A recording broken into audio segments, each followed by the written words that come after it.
ലാൽ സലാം മോഹൻലാൽ നായകനായി എത്തിയ ഹൃദയപൂർവ്വം ചെയ്ത സിനിമയുടെ ആദ്യ ദിനത്തെ കളക്ഷൻ റിപ്പോർട്ടുകളിലേക്ക് കടന്നു വരാം. അതിനു മുന്നോടിയായി ചാനൽ സബ്സ്ക്രൈബ് ചെയ്യുന്ന കാര്യം പരിഗണിക്കണമെന്ന് അഭ്യർത്ഥിക്കുന്നു. ഇതുവരെ 953 ഷോകളാണ് ട്രാക്ക് ചെയ്യപ്പെട്ടിരിക്കുന്നത്. പ്രമുഖ ട്രാക്കർ പുറത്തുവിടുന്ന കണക്കുകളാണ് നമ്മളിവിടെ കൊണ്ടുവരുന്നത്. സത്യൻ അന്തിക്കാടും മോഹൻലാലും ഒരുമിക്കുന്ന ഈ ഒരു സിനിമയ്ക്ക് 967ഓളം ഷോകൾ ഇപ്പോൾ നമുക്ക് ലഭ്യമായിട്ടുണ്ട്. 1,15,000-ന് മുകളിലുള്ള ഓഡിയൻസ് ടിക്കറ്റ് എടുത്തതായി കാണിക്കുന്നു. 42% ഒക്യുപ്പൻസിയിൽ നമുക്ക് കാണാൻ കഴിയുന്നത് 121ഓളം ഫാസ്റ്റ് ഫിൽ ഷോകളും 46ഓളം ഓൾമോസ്റ്റ് ഹൗസ്ഫുൾ ഷോകളും 5-ന് മുകളിലുള്ള ഹൗസ്ഫുൾ ഷോകളും. ഇതിൻ്റെയൊക്കെ മുകളിലാണ് യഥാർത്ഥമായ കണക്കെന്ന് നമുക്കറിയാം.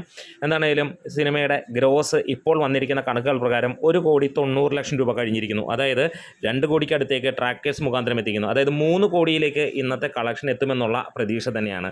എന്തായാലും പ്രീസെയിലൂടെ മാത്രം സിനിമ 1.5 കോടിക്ക് അടുത്ത് നേടിയിട്ടുണ്ടെങ്കിൽ ആദ്യ ദിനം കേരള ബോക്സ് ഓഫീസിൽ നിന്ന് 3 കോടിയോളം സിനിമ നേടുമെന്നുള്ള പ്രതീക്ഷ മികച്ച ഒരു ഓപ്പണിംഗ് തന്നെയാണ്. വേൾഡ് വൈഡ് ആയിട്ട് സിനിമയ്ക്ക് മികച്ച അഭിപ്രായം തന്നെയാണ് പുറത്തു വന്നിരിക്കുന്നത്. അതുകൊണ്ട് തന്നെ ഓണം വിന്നറാകാൻ ഏറെയും ചാൻസ് സത്യൻ അന്തിക്കാട് മോഹൻലാലിൽ കൂട്ടുകെട്ടിൽ പറഞ്ഞ ഹൃദയപൂർവ്വം തന്നെയാണ്.